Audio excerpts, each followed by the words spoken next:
Higher Education Board, I want to thank Chancellor Joe and Ms. Sandy Steinmetz for hosting our board members, staff, and other guests for a delicious dinner last evening at the Powerhouse. And we all enjoyed the food and fellowship, and we really had a good time, and certainly want to thank Chancellor Steinmetz, and if he would pass our regards on to Ms. Sandy, we would appreciate it. At this time, I'm going to call Dr. Steinmetz to welcome us, and we certainly appreciate the path that he has taken this flagship university on, and we appreciate the support you serve. Thank you very much, and good morning to the board, and good morning to all our guests here today. Again, I want to welcome everyone back here to the campus, the University of Arkansas. It's a pleasure to host you. And by the way, Sandy and I definitely enjoyed having everyone over last night, so it was a great evening. I also want to make sure that I thank Maria Markham, who's behind me, for her leadership as well as the leadership of the entire board. We appreciate ADHE's efforts on our behalf for our colleges and our universities, and far more importantly, what you do for our students as well. We depend on your support and guidance to make necessary improvements in our curriculum as well as our campus infrastructure and physical appearances. And while I'm at it, I also want to thank the law school for the use of this wonderful facility here today. Special thanks to our former Dean Stacy Leeds, who's now our Vice Chancellor for Economic Development, and our new Dean of Law, Margaret Sova McCabe. I want to thank them for allowing us to use the facility. I know you're probably eager to continue your business, so let me quickly call your attention to a few noteworthy developments that are happening around campus, developments that we're very, very proud of. Perhaps one of the biggest stories of last year for us was that 2 transformational gifts we received to establish a School of Art here at the University of Arkansas. This includes $120 million from the Walton Family Charitable Support Foundation, and these funds are for new scholarships for faculty lines, partnerships, graduate programs, and the renovation of the Fine Arts Center here on campus. In addition, we also received an additional $40 million from the Wingate Charitable Foundation to create the Wingate Art and Design District in South Fayetteville on Martin Luther King and Government Avenues, just adjacent to campus. This district will feature several new buildings for art and design classrooms, as well as labs for faculty and students, and also new studios. These gifts will quickly, and I think unquestionably, establish the university as a center of excellence in art education, art history, graphics design, and studio art. So things are already happening on this front. This fall, the school will welcome 7 new faculty members in multiple program areas that were hired this past year. And also the school will continue to develop our outreach programs, which are a very important part of the gift and of the school itself. And that includes partnerships with our community organizations like the Yvonne Richardson Community Center, as well as Forward Arkansas. The art education area is also researching and developing a plan to create a new MFA degree.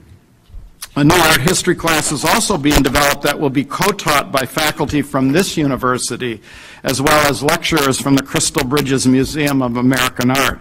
And that museum, of course, will be an important partner for us as we move forward with the establishment of this new school. So this is a really exciting development for our campus, and things are moving right along with that development.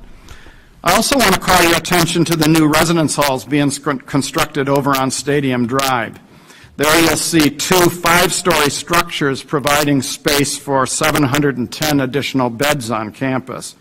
And these are unique structures. They're the first residence halls in the U.S. to use cross-laminated timber, and will be the first multi-story advanced timber structures here in Arkansas. And this step, we believe, has the potential to be a real boon for the state of Arkansas. Our goal is to demonstrate that advanced timber technology can be very flexible and cost competitive, and perhaps facilitate a manufacturing facility being built here in southern Arkansas. Our SEC peers are also very interested in this construction.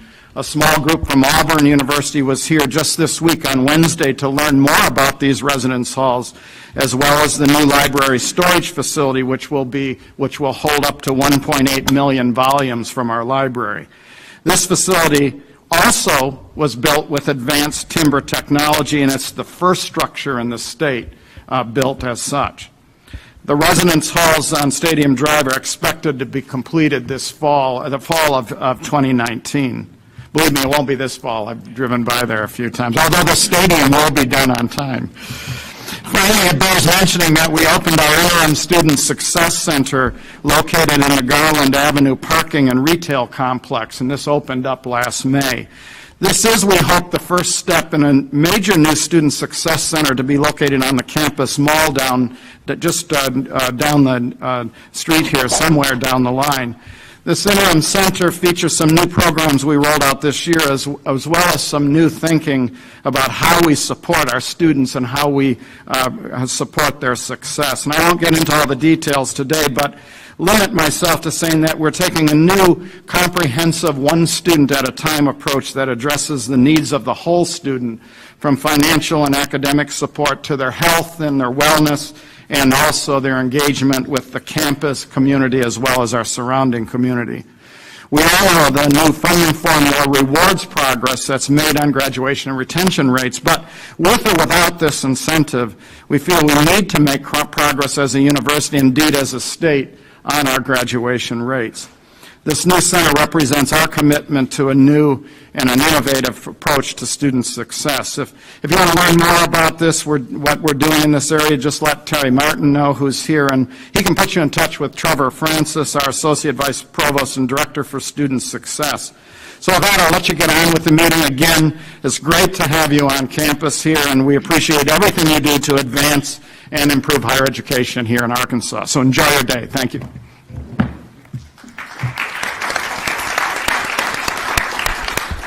Thank you, Chancellor. We appreciate the opportunity to be here.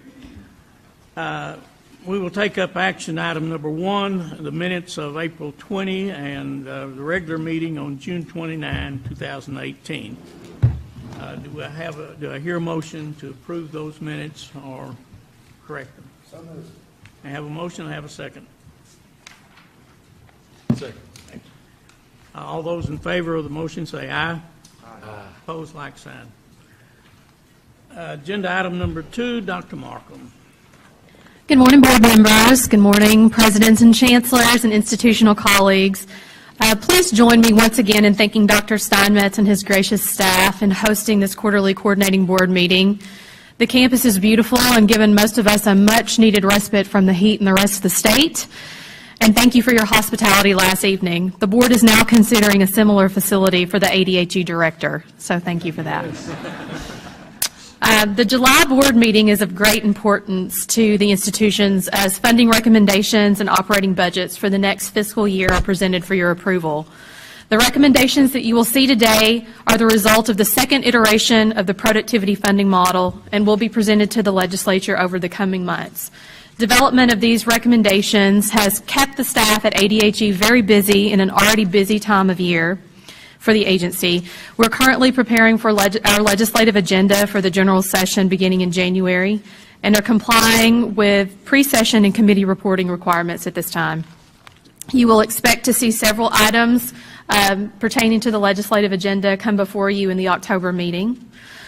The meeting comes on the heels of a 3-day master plan update retreat attended by my senior staff at ADHE.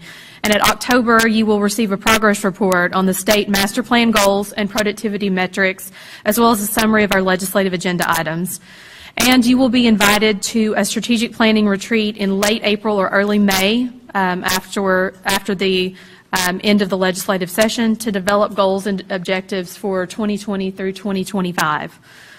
An implementation strategy of the master plan is developing a best practices consortia. The objective of these consortia is for institutions to share ideas about successful programs that can be implemented on a broader scale and to generate innovative strategies which respond to the goals and objectives of this plan. To incentivize the sharing of these goals, the agency will develop awards for institutions for their best practices in 4 categories. We will be soliciting applications for these awards to match the master plan goals and present these awards for outstanding contributions.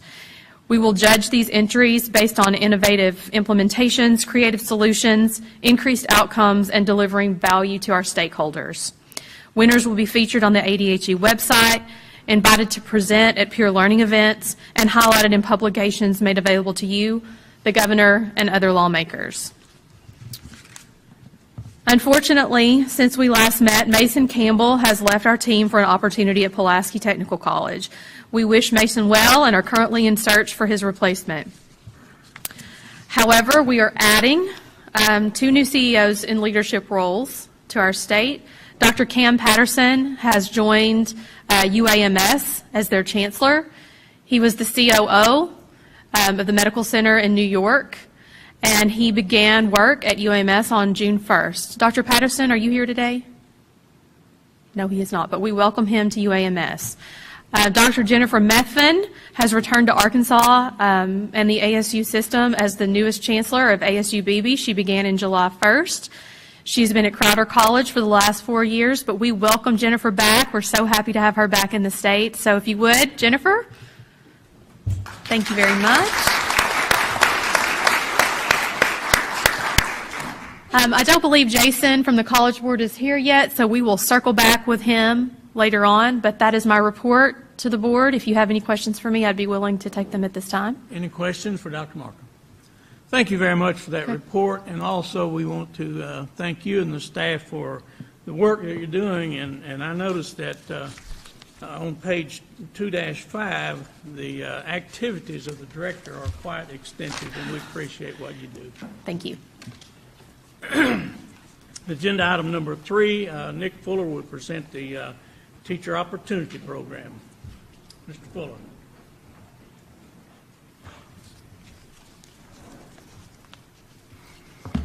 All right. So the next 2 agenda items will be rules for scholarship programs that were presented for your approval in January. They have both now went through all of the rulemaking processes, have been approved through Legislative Council, and now coming back to you for final adoption of these rules. So item number 3 is for the Teacher Opportunity Program. The amendments to this program were redoing the priorities for the teachers that received the awards through the Teacher Opportunity Program. And so, as I said, these have all been through the rulemaking process and have been approved at Arkansas Legislative Council and are now coming back to you for final adoption of these rules. So ADHE staff recommends approval of the resolution. Are there any questions pertaining to agenda item number 3 for Mr. Fuller?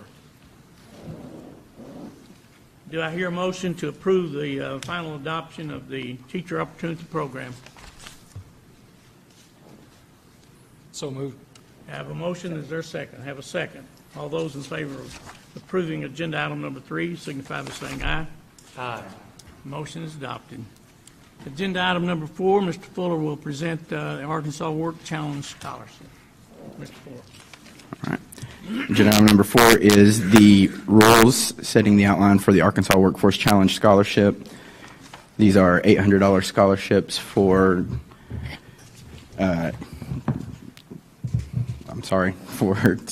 associate degrees or certificates in fields of industry, healthcare, information technology. Funds for this program are the excess lottery revenues above the what's been funded through the Academic Challenge Program. And again, this has been through the legislative review processes and back to you for final adoption. Are there any questions on for Mr. Fuller on agenda item number 4? Yeah, I probably should ask this question before we voted on the last one. So these we approved these in January, and then they went to the legislature. Now they're back in the form we sent them. Yes, sir. Changes. Yes, sir. I make the motion to approve. I have a motion on agenda item number 4. Do I have a second? I have a second. All those in favor of adopting agenda item number 4 signify by saying aye. Aye. Those opposed, like sign. Motion adopted. Agenda item number 5, Mr. Fuller. Agenda number 5 is the productivity funding distribution for fiscal year 2020. This will be the second year of the productivity funding model. The baseline metrics are from academic years 2014 through 2016, and the comparative years are academic years 15 through 17. There was an overall productivity increase across institutions of 1.34%, which generated an additional $7.4 million that's being recommended for distribution to the institutions. This year is the first year the institutions with negative productivity indexes can have a percentage of their base level funding reallocated to the institutions that had positive increases. So there is a chart in your book and a very small one on the slides, but I'll try to walk through this a little better than what we did before. So on the first year recommendation of productivity funding, institutions were able to keep up to 1% of their base funding of the new funds that were given to them. They were able to keep that and add that to their base funding moving into this year. Anything above that 1% was considered one-time incentive funds that they were able to keep just for the fiscal year of 2019. So what I've shown in the first few columns, the first column is the FY19 distribution of funds. The second column is the amount of one-time revenue that was included in that 19 number. So as you can see, $6.5 million of the 9.4 that we distributed last year was one-time funding. So that would be pulled back into the pot of money that we could then redistribute to institutions this year for any productivity increases. So backing that one-time funding out, that gets our 2020 base level funding number for the revenue, for general revenues. And that is the third column that you see. And so this number is what would be anyone that has increases this year, they're able to keep up to 1.5% of additional revenues into base going forward. So it would be 1.5% of this 2020 base number is how much of the new funding they can keep for base level for to add to their base for next year. So then that is where we got our baseline for the funding numbers for our recommendations. On the new general revenue funding, we took that total base of the $556 million. The overall productivity increase was 1.34%, so that's how much our new funding recommendation is 1.34% of that $556 million, which is the $7.4 million that we talked about in the operating recommendations earlier. So between that, the funding is broken down for 74% of that goes to the four-year universities, 26% of that goes to the two-year colleges. And at the top of the chart, you can see that as well, broken down for almost $5.5 million for the universities and $1.9 million for the two-year colleges. At that point, we go to the institutions that showed increases over the year. That is the blue columns. You can see the numbers listed in the first column are the institutions that had increases. Shows the total points that were increased over the prior year. And then the second column is the contribution to the total increase for each of those schools as a percentage. Again, it's broken out between four-year universities and two-year colleges for the percentages. So taking the allocation of funds for each of those divisions, we multiplied it by the percentage of the contribution to the increase, and that's how much each school was recommended to receive in new funds. So you can see, looking at the first one with an increase for Arkansas Tech, they increased by 232 points. For a total four-year increase, there was 5,402 points increased. So Arkansas Tech's increase was 4.29% of that increase. So they would receive 4.29% of the $5.5 million that's allocated for new revenue for the four-year institutions. So their new funding is new funding recommendation would be $235,000. So that was the way that the new funding recommendations were generated for each of the schools. And that gets us to the $7.4 million total between the 2- and 4-year institutions. Moving to the next column is again, this is the first year that schools with negative indexes could have funding reallocated from them to someone else. You You can see that's what the red columns indicate. Again, going through, we have the same percentages for the schools that show increases because they would receive the various allocations of percentages based on how much money is reallocated from the schools with negatives. The negatives are capped at 1% of the base number. Again, that was back in the green. So you can see the institutions that had negatives, which are shown in the last green column, the percent change up or down. And when they had a negative, their base amount was multiplied by that change. Up to 1% is how much the institution could lose. So for 4 institutions, there was a total of $826,000 that was reduced from base level funding for institutions and then reallocated to those that had positive numbers. And then for 2-year colleges, it was $916,000. So going across, adding these numbers together, we come up with the total recommended funding for each institution. And then in the last 2 columns, we again show how much of that is going to be capped for the 1.5% increase that could be added to the base funding when we come to the recommendations for 2021. So in all of this, we were looking at a total increase of $7.4 million. Again, we were able to use 6.5 of the one-time incentive funding to come up with those revenues. So the additional increase that we're asking for the governor and the legislature to fund for institutions is $861,000, which is a big drop from the 9.4 that we got last year. So that's a lot of data and a lot of numbers, but are there any questions? I have a question. Go ahead. Explain to me again how the process works as far as the $7.4 million in funding, how that's broken out between the 2- and 4-year colleges. How does the math work on that? How do we come up with that breakout? It should be the total base level. Like the 4 years has 411 million of that 556, and the total 2 years had 144 million of that. So that should be the percentage. It's weighted based on that? Yes. Okay, got it. So do we we know that the funding is going to be at least what it was last year, so we're going to get that 7.4 million already? I can't say it's guaranteed until the final revenue stabilization is drafted and passed into law during the session. But that, base level funding is where we start at. So that we're not starting at a lower level and then asking for that back. Okay. So how many institutions lost funding? I mean, and I think next time, if you'll let us know when you're going to do this, Dr. Stanton's going to bring some microsurgery glasses so we can look. Sure. There were 14 that had negative. I didn't hear you, I'm sorry. There were 14 that had negative 14 percentages. had negative, Yes. so now did they lose funding?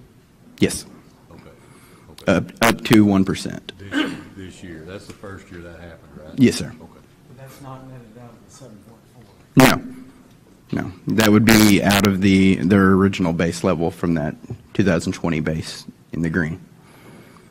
And so this year it's capped at 1% on how much they can lose, and the cap on how much they can add to their base is 1.5%. Moving forward to the next year, those will go half percentage increments. The cap, how much you can keep, will go up to 2%. How much they can lose will go up to 1.5%. Were any institutions affected by the 1.5 cap on what you can add to the base? Yes, and you'll see that very last column that shows incentive funding. Any of them that have dollar amounts there are receiving additional one-time funds above that cap. So for the fiscal year 2020, there will be $5.3 million of one-time incentive funds that could then be reallocated the next year for distribution, which is about $1.2 million less than what we have for the current year. So is that 9 institutions? Is that what I'm counting there? I think 10. 10. Yes, sir. It's 9. No, it's 9. It's a Oh, there's a subtotal, I'm sorry. subtotal. Yes. Okay. Question, the new funding of $7.5 million, Yes, sir. such a small percentage of the total.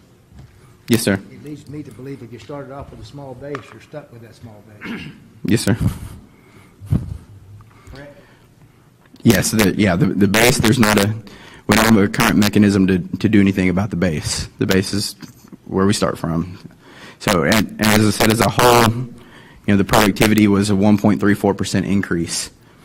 And breaking that out between the 4-year institutions showed a 2.45% increase, and the 2-year institutions showed a negative 1.35% increase as a whole.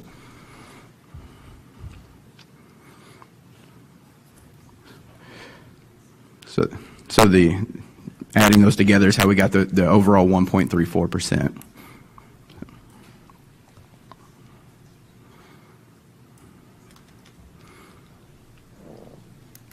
Any other questions?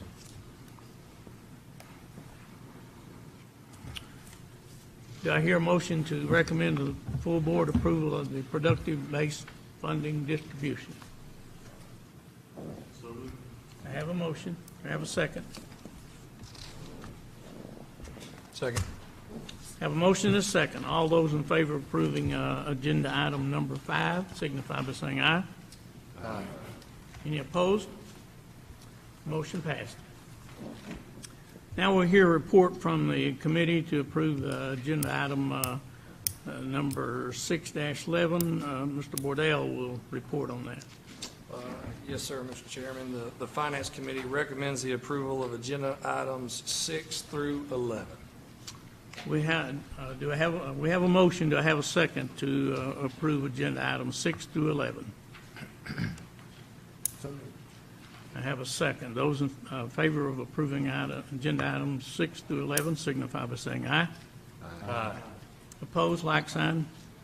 Motion is adopted. Dr. Carr will report on action item 12 through 16. The Academic Committee has reviewed items 17 and 18, and we recommend the approval of agenda items 12 through 16. We have a motion. Do we have a second to approve agenda items 12 through 16? Second. I have a second. Those in favor signify by saying aye. Aye. Any opposed, like sign. Motion is adopted. We will open the floor to presidents and chancellors who wish to address the board.